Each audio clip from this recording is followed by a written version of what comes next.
Donald Trump is the weakest president in American history, and he proves it himself every single day. From his cognitive and physical decline to the way he bows to dictators like Putin and Xi, Trump shows us just how weak he is. And now, with war breaking out, world leaders are making that weakness clear in the most dangerous way possible. While Trump, he's just posting away. We'll get into it all. But first, if you're enjoying the channel, please hit like and subscribe. It really helps support our work. Now let's start with Senator Chris Murphy's response before we break down Trump's unhinged posts. And so obviously this is something that they've been watching. Can I ask you, sir, about some breaking news that is coming in to CNN tonight?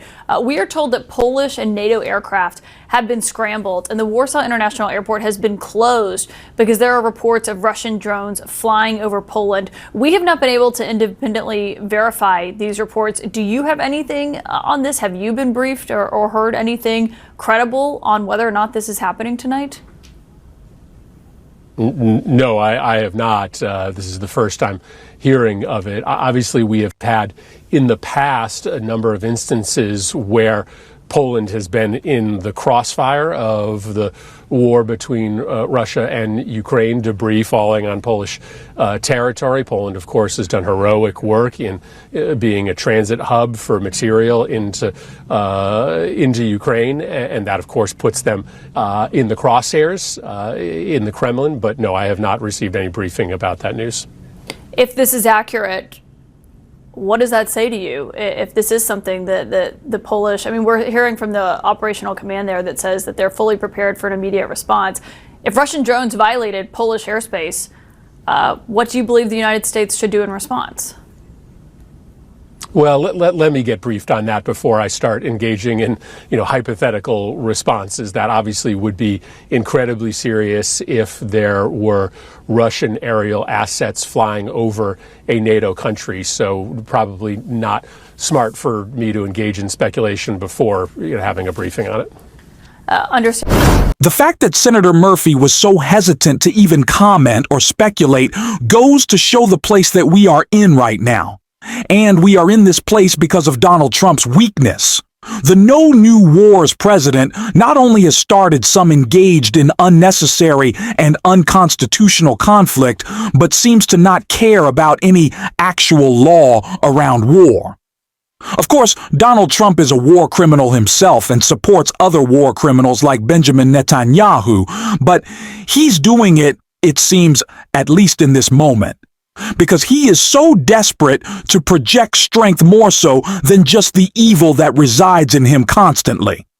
But that strength isn't coming because Donald Trump is being walked all over right now as we see conflicts breaking out across the world. Call to activism reports major breaking. Russian drones have reportedly crossed into Polish airspace as they carried out large-scale overnight strikes on Ukraine, putting a Polish city under threat. Polish authorities closed their airport, a key logistics hub for Western military aid to Ukraine, cited unplanned military activity related to ensuring state security, and that their forces remain fully prepared to respond. The initial warnings come from the Ukraine Air Force, who spotted the drones and alerted Polish authorities. Poland is a NATO country.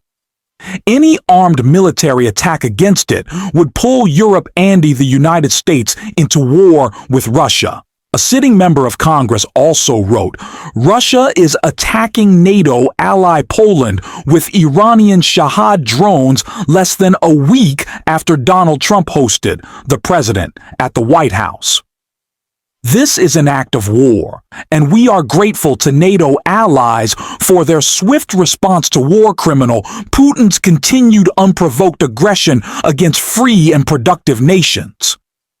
These were not the only strikes we saw today, though, as Israel's attack in Qatar has infuriated Trump advisors. Behind the scenes, the news stunned the White House and infuriated some of Trump's top advisors because it came as the U.S. was waiting for Hamas to respond to Donald Trump's new proposal for peace in Gaza.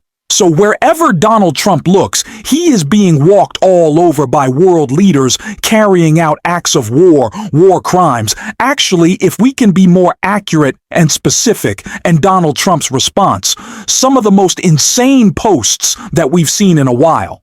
Donald Trump started off the night as he was talking about partnership with India by sharing a post by President Modi congratulating Donald Trump, talking about their trade negotiations. Donald Trump also posted today about the Israeli strike, writing, Qatar, a sovereign nation and close ally of the United States that is working very hard and bravely taking risks with us to broker peace, does not advance Israel or America's goal.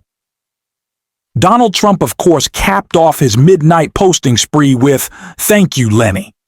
Great to be a winner. And that is you, a winner and a champion. Make America great again." President DJT responding to this story. New York town reverses ban on Trump flag after public outcry, DOJ involvement.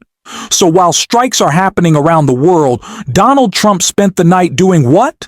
Praising his imaginary trade negotiations, whining about Netanyahu, his actual boss, and bragging about a city flying his flag, not America's flag, Donald Trump's flag.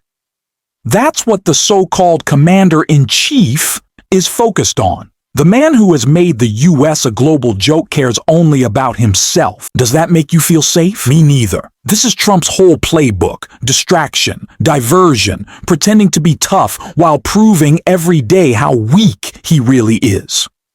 And while he flails, Republicans are desperately dragging us back to 2020, even launching their own January 6th committee like that's the burning issue of the day. Democrats aren't letting it slide, though. Eric Swalwell and Jared Moskowitz had plenty to say about that. It is time to finish the job. So a few things there. One, this idea that the real question about what happened on January 6th is a, quote, security failure. I think that is already an attempt to whitewash and reframe this. But then also when he says it's time to finish the job, is the job he's referring to investigating the investigators, or is the job he's referring to the violent coup? The job is to continue what Donald Trump started on January 6th, which was to overthrow government, to get rid of the rules we all play by so that he can complete his aspirations to be a dictator. However, we all saw with our own eyes what happened that day. And there's 3 days in American history that are the most important. December 6, 1941, when Pearl Harbor was bombed, September 11, and January 6. I don't even have to tell you the years of the last two because they're seared in our memory, but we also saw them with our own eyes. And so this is an effort by Donald Trump to erase what we saw with our own eyes. And he's not just doing this with January 6th to exonerate himself and to give himself clean hands. He's telling you to not see with your own eyes the rising grocery prices, which he said would be gone on day one. He's telling you not to see your neighbor being chased through a Home Depot parking lot because he's trying to work hard and provide for his family. He's telling you not to see the new wars that he's adding to the map and the ones that he hasn't taken off. And he's telling you not to see the drawing that he made for the world's worst child sex predator, Jeffrey Epstein. And so what my theme and goal will be for the committee is for the American people to walk away and put truth over Trump. You know, this just reminds me, like so many things in this moment, in post-Civil War in America. The Confederacy lost. They were beaten militarily, yet all of these people, some of them politicians, some of them wealthy Southern elites, if you will, business folk, they banded together to create this narrative, the lost cause narrative, that the Civil War was really about states' rights. It wasn't about slavery and the ability to own people that look like me and Michael. The Atlantic's David A. Graham wrote on October 18th in 2021 about the new lost cause. He writes this: the new lost cause, like the old one, seeks to convert a shameful catastrophe into a celebration of the valor and honor of the culprits and portray those who attack the country as true patriots. Just as neo-Confederate revisionism shaped racial violence and oppression after the Civil War, Trump's new lost cause poses a continuing peril to the hope of one nation under God, indivisible, with liberty and justice for all. Congressman Moskowitz, I would argue that they want to change the narrative because they would like to do this again. The GOP clearly doesn't care about the issues they promise voters. Instead, they're obsessed with relitigating January 6th and rewriting history, just like Trump is trying to do with Epstein. They're not just rewriting the past, they're rewriting the present, twisting facts into fan fiction for Donald Trump, and we have to call it out. We'll keep spreading the truth here every day. If you want to support that, hit subscribe, leave a like, and if you made it to the end, drop a blue heart in the comments. And until next time, I will see you soon.